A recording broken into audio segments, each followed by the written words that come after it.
na nossa continuação. Essa é um pouquinho mais curta, tá, gente? Então vamos falar aí sobre o Alzheimer, tá? Que é outra doença que, né, é muito prevalente. Então ele é uma doença também neurodegenerativa, tá? Que também pode ser chamada de mal de Alzheimer, tá?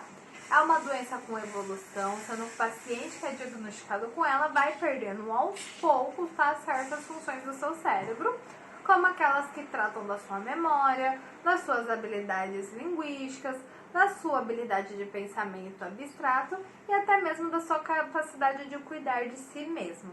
De modo geral, a progressão do Alzheimer pode levar de 8 a 12 anos. Então, né, é uma doença que a gente viu que vai evoluindo aí com o tempo, né? Tem uma evolução bem lenta, né, graças a Deus, mas infelizmente lá no último estágio o paciente já é aquele pacientezinho que não vai se lembrar do que você acabou de falar pra ele, não vai saber quem ele é, onde ele tá, não vai conseguir conversar, né, infelizmente. Estatística. A doença de Alzheimer é um distúrbio neurocognitivo e é a causa mais comum da demência, sendo responsável por mais de 60 a 80% dos casos de demência em idosos, tá? Nos Estados Unidos, estima-se que 10% das pessoas com idades igual ou maior que 65 anos têm a doença de Alzheimer.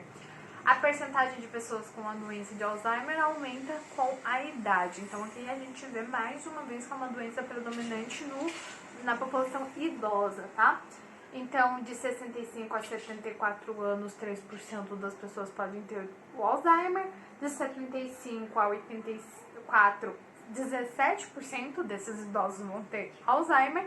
E pessoas acima de 85 anos, 32% de casos, tá?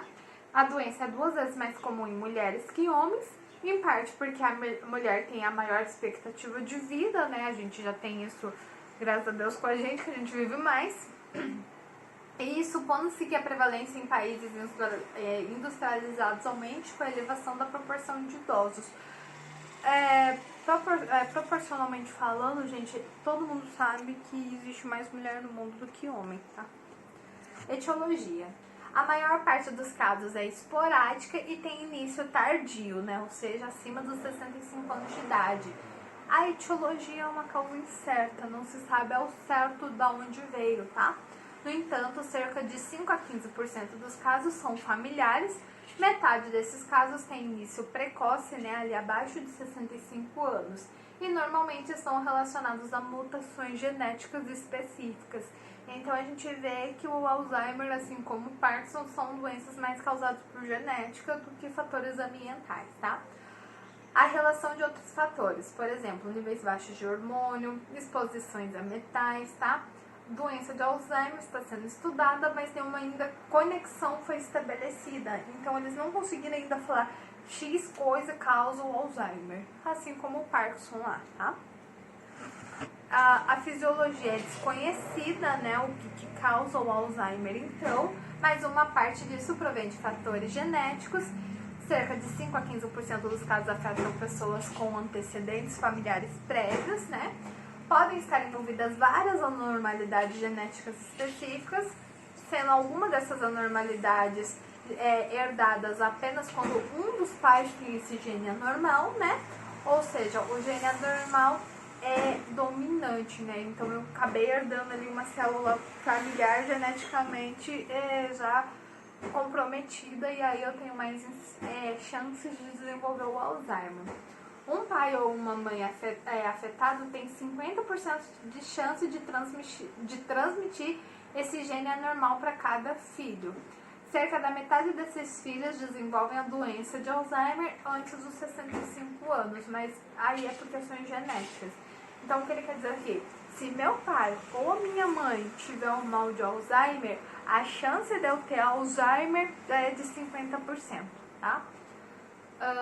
Uma anormalidade genética afeta a apoliproteína E, que a gente chama de ApoE, e a parte dessa proteína de alguma lipoproteína que transporta o colesterol através da corrente sanguínea. Então, se a poliproteína, gente, ela é carregada ali pelo sangue, né, através do colesterol. Então, provavelmente aqui paciente que é obeso tem mais tendência a ter o Alzheimer também, tá? Existem 3 tipos de APOE.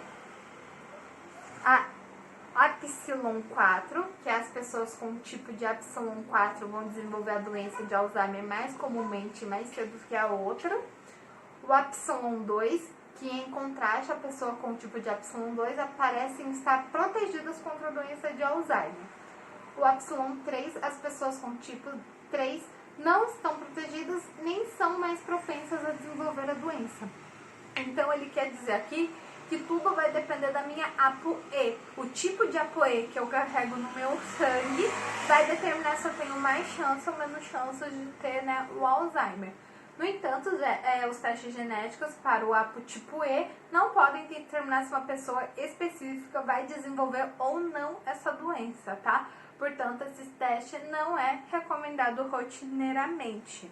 A gente vai usar nele em casos, por exemplo, a família já tem o gene ali anormal, aí eu já tenho uma tendência de ter, então eu vou ver qual é o meu tipo de ApoE, que é essa proteína, para ver se eu sou mais propensa a desenvolver a doença ou não.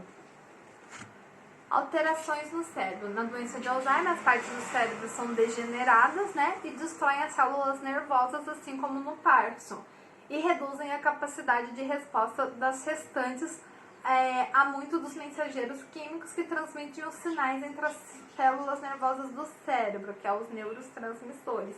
Então, aqui ele está dizendo para mim que conforme meu cérebro vai se deteriorando, vai morrendo muito mais células e aí eu vou perdendo essa capacidade de transmitir, né, a mensagem. Lembra lá da fenda sináptica da Pro. O nível de acetilcolina aqui, então acetilcolina é um neurotransmissor também, tá? Ele ajuda a memória, o aprendizado e a concentração vai ficar baixo. Então, ao contrário do Parkinson, a diminuição de acetilcolina que vai causar o Alzheimer, mas o processo é todo aquele da fenda sináptica, tá? A doença de Alzheimer causa as seguintes anomalias no desenvolvimento do tecido cerebral: depósito de beta-amiloide, que é o acúmulo, né, dessa proteína normal, e essa proteína ela é insolúvel, tá? E aí o acúmulo dela não vai deixar a célula se processar e remover, tá? Então era para ser uma célula que tinha que ser removível, mas ela vai ficar ali presa no meu organismo. E aí ela me gera consequências. Placas senis ou neurolíticas, que são aglomerados de células nervosas mortas em torno de um núcleo de beta-amiloide, tá? Então, aí tenho acumulado a minha beta, aí as minhas células estão morrendo e, como eu disse, ela não está sendo expulsa do corpo, então elas estão ficando tudo presinhas ali, formando placas, tá? Tranças neurofibrilares, que são fios trançados de proteínas insolúveis na célula nervosa, tá?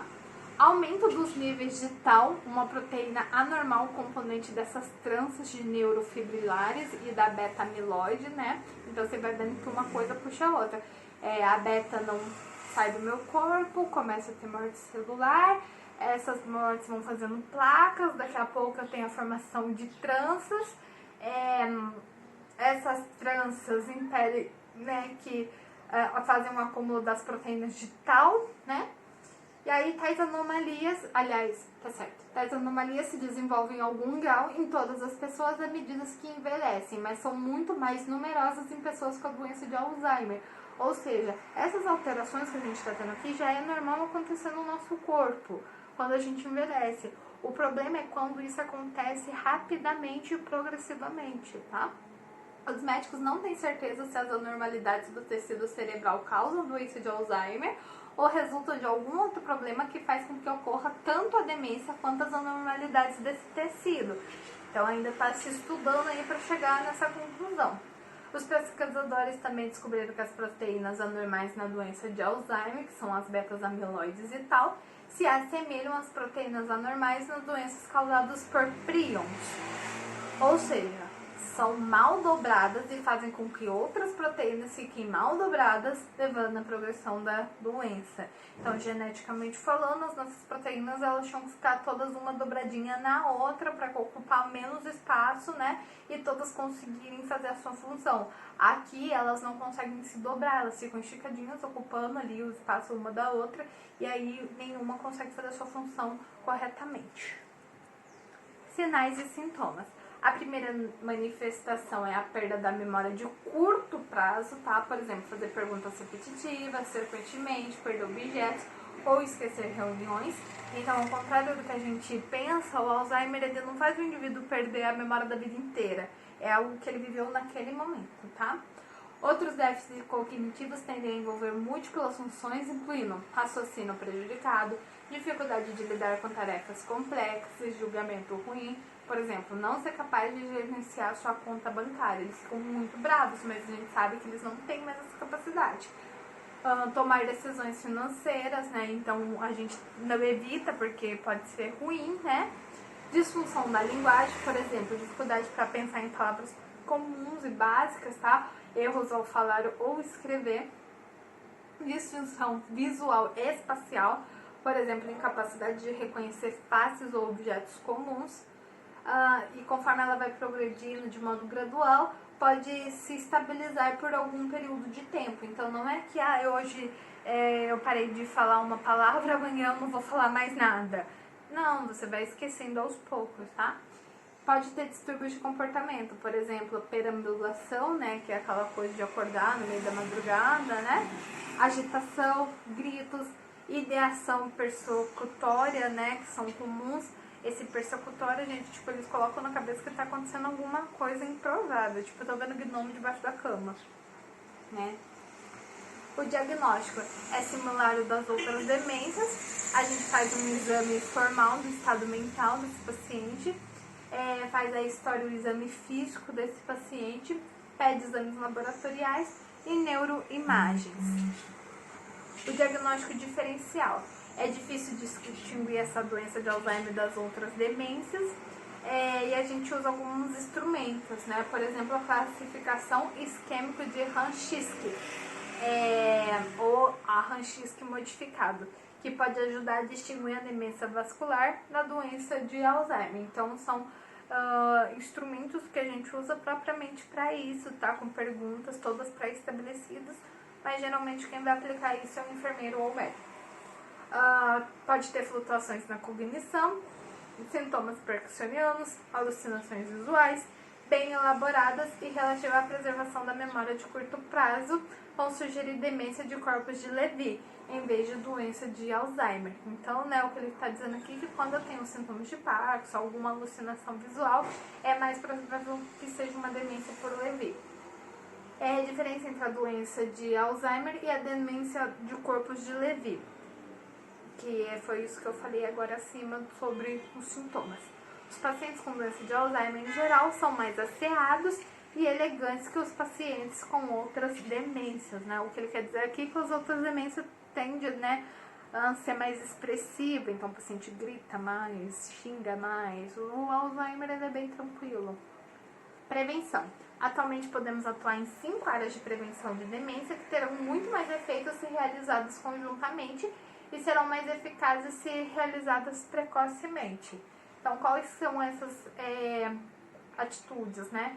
Então, tem que ter uma atividade física apropriada para a idade, né? De preferência aeróbica, alimentação balanceada e voltada para alimentos naturais, como dieta de mediterrânea, alimentos ricos em ômega 3, tá? Prevenção de fatores de risco vascular, como controle de diabetes, hipertensão, dislipidemias, evitar tabagismo, o álcool em excesso, tá? Atividade intelectual, como testes, exercícios mentais, manutenção da atividade profissional, programa de reabilitação cognitivo, tá? Preservação das relações sociais e familiares, criar convivência interpessoal, manutenção e reforço de vínculos afetivos. E ainda não existe remédio milagroso ou procedimento definitivo, porém a medicina tem evoluído rapidamente na busca dessa melhor tratamento, tá? E era isso, pessoal. Por hoje é só. Beijinhos.